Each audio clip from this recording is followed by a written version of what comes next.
All right, are you looking for ways to liven up your lectures? Sometimes people are like, don't lecture, it's so boring, it's so old-fashioned, it's not a great way to teach. But sometimes the best way to convey something is to share something that you do verbally, right? So how can you liven up your lecture? Well, I saw a teacher doing this the other day and I thought it was a fabulous idea. And if you look in the description below, I'll even give you ideas about how to differentiate it for the wide range of learners that you have.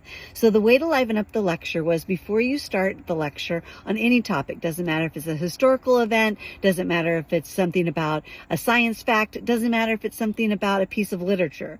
You ask students, what questions do you have about this event or this phenomenon or this element or this novel? And you can get them into what we call pig grouping. They can work as with a partner, they can work individually, or they can work in a small group to come up with the list of questions. And so really challenge them to come up with different types of questions. You can even use Bloom's revised taxonomy and say, can you come up with a question that's factual? Can you come up with a question that is sort of this feeling sort of idea about, like, how did people feel about it when it first got published, or how did people feel when that event was taking place?